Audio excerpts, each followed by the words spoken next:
Today we're going to solve equations. So most of this should be a review. We need to use the inverse of each thing to get rid of it to get the x by itself. Now, when we're solving equations, we're basically doing PEMDAS backwards. So it's kind of like we're doing SADMEP. We're going to deal with any addition or subtraction first, then any division or multiplication, then exponents, then parentheses. So in this equation, I need to get rid of the addition. So I need to get rid of the plus 9. How do I undo plus 9? Subtract 9 on both sides. That gives me 3/7 x equals 6. You might have to check my mental math. I'm not always great at mental math. Now we have 3/7 times x equals 6. We could undo the multiplication with division, but specifically when it's a fraction, how do you undo times 3/7? You multiply by the reciprocal, 7/3. Now, most of you know that that's what you're supposed to do, but do you know why? If you were to multiply this together, you'd have 21 over 21. What is 21 divided by 21? 1. So you'd have 1x, which is what we want. Over here, multiplication and division are really the same, so it doesn't matter what order we do this. I like to do 6 times 7 and then divide by 3. You can, in your calculator, do 6 times and then parentheses 7 divided by 3, but I just do 6 times that. What is 6 times 7? Is that 42? And then 42 divided by 3? 14. On the next problem, this time it's n, and we have n on both sides. It does not matter which side you get n to, but I would start by getting all of your n's onto the same side. So should we subtract 5n or should we subtract 7n? 5. Okay, it really doesn't matter which one we do, so we're going to subtract 5n. That gives us 11 equals 2n minus 9. I would like you to try finishing this on your own. If you're watching the video, pause the video. Try this on your own. I don't think you paused the video yet. You really need to pause the video.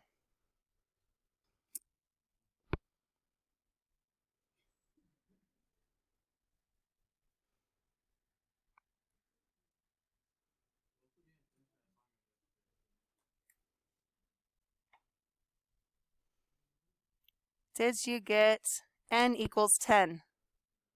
Woohoo! Okay, number 3. What do we need to do first in number 3? We need to distribute. When there's parentheses, you can't do stuff inside the parentheses until there's nothing being multiplied in front, there's no exponents after the parentheses, so you have to free up those parentheses so that you can actually do something. So if we distribute, we should get 12x minus 20. On the right side, we would get negative 2 times negative x is positive 2x. Negative 2 times 8 is negative 16. You want to finish this one on your own? I think you should finish it on your own. As you're doing this problem, you might think, oh shoot, that's a fraction. I must have done it wrong. You didn't do it wrong. It is okay to get fractions and decimals as your answers. I promise it is okay. It is fine. Now, this does not specify how our answer should be written. It doesn't say write your answer as a decimal rounded to the whatever. It doesn't say leave your answer as a fraction. So we can choose. We can simplify this to the fraction 2/5, or we can find the decimal. It is 0.4. So I would be okay with either of those answers. If you're working on an ed site or a Big Ideas math assignment, if it matters how you write your answer, the directions will tell you how to write your answer. Okay, how many of you are looking at number 4 and thinking, oh no, she didn't? Yeah, we don't like fractions, but fractions aren't the devil, I promise. Fractions are okay. They're not bad. We could change this to decimals and solve it. We could try to deal with this with fractions, But how many of you would like to kill the fractions? Just totally kill them and get rid of them. Okay, look at the denominators. 3, 4, and 6. What number pops into your head when you think about 3, 4, and 6? 12. Can you do 12 divided by 3? 12 divided by 4? 12 divided by 6. Perfect. I'm going to multiply everything in this equation by 12.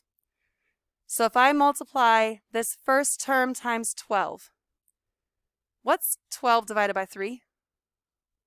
4. So that term is 4x.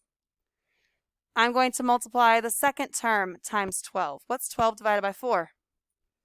That term becomes 3, because multiplying by 1/4 is the same as dividing by 4. Then I multiply the next term by 12. That would be 12x. And the last term by 12. 12 divided by 6 is 2. There's a minus there, so it's minus 2. Does this equation look a little bit easier to solve than the fraction equation we started with? All right, so now we can finish solving this. I would subtract 4x on both sides.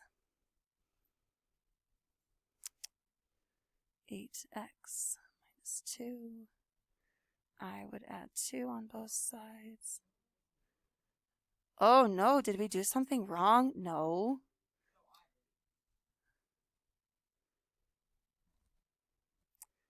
X equals 5/8. Or, if you want to go the extra step,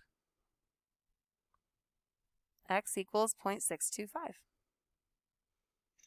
If it says solve the equation for x, it's telling you that we want x on a side by itself.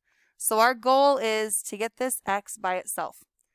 That means we need to get rid of the other term, so we need to add 9y on both sides.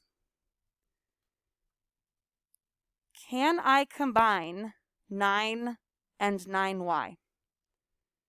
No. So it's 9y plus 9 or just 9 plus 9y. The order does not matter. We still need to get this x by itself. What else do we need to do? Divide by 6. You can divide the entire right side by 6, or you can divide each one by 6. It doesn't really matter. So x equals 9y plus 9 over 6, or x equals 9y over 6 plus 9 over 6. The one thing I would caution you is, if you choose that second way, can the fraction 9/6 be simplified? Yeah, that's really 3/2. So this should be written as 3y over 2 plus 3 over 2. So if you separate it into individual fractions, you really should simplify each of those fractions. Whereas if you leave it like this, it's easier just to say, I'm done. So I kind of like the left version because there's not as much need to simplify. Now, solving for x is a little weird. That's not usually what we do. We usually solve for y so that we can graph it.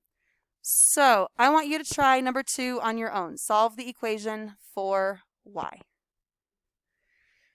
So I subtracted 7x.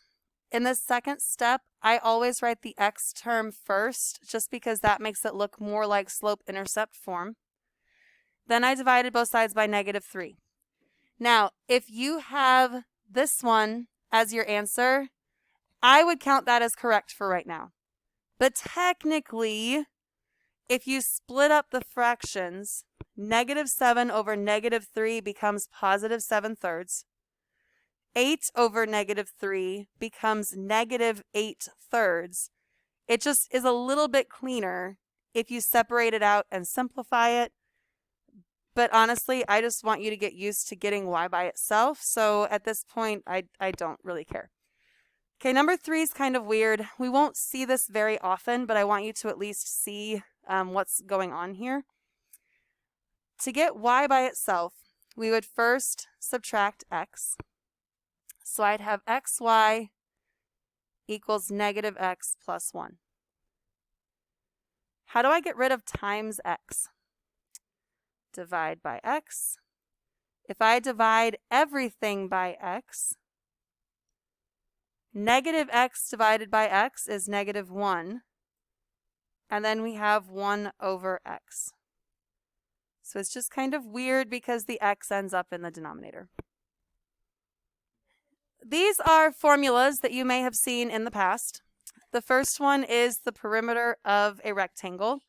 We want to solve this for w, so I need to get w by itself. So I would subtract 2l on both sides.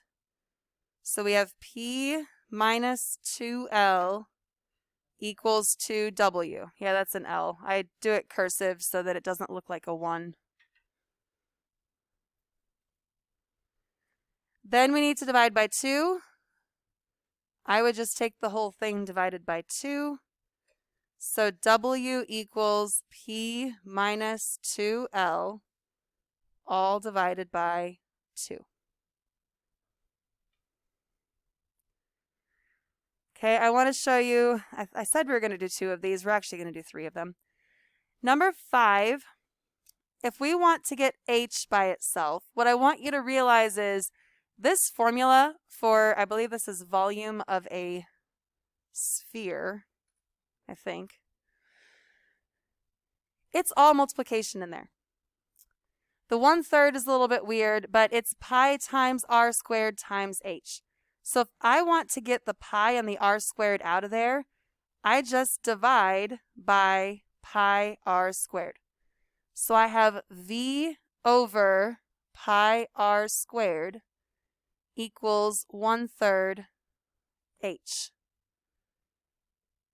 How do I undo times 1/3? Multiply by the reciprocal. The reciprocal of 1/3 is 3. So multiply by 3. That 3 would just go up on the top with the v. So your final answer would be h equals 3v over pi r squared.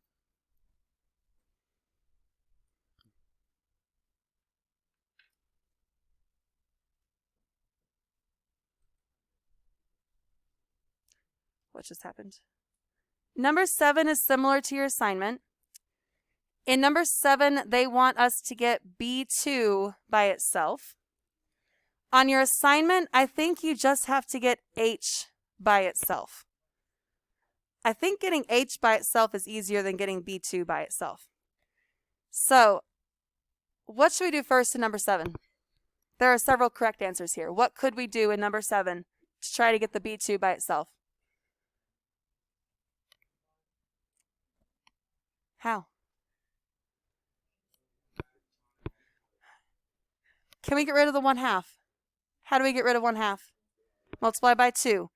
So then I'd have 2a equals b1 plus b2 in parentheses times h. I can't do anything to the parentheses until there's nothing being multiplied in front or behind the parentheses. So my next step would be get rid of the h. So we need to divide by h. So I have 2a over h equals b1 plus b2. Do the parentheses matter anymore? No, I can take those parentheses out now. Oops, didn't need to take my b out. And I want to keep b2, but I don't want b1, so I would subtract b1. So my final answer would be 2a over h, and then minus b1, and that would equal b2. In a problem like number 9, your first step is to get y by itself. Your second step is, if they give you x equals 1, you are going to plug 1 in there and then calculate what that is. Your assignment for today is A1.3 to A1.4 assignment in EdSite.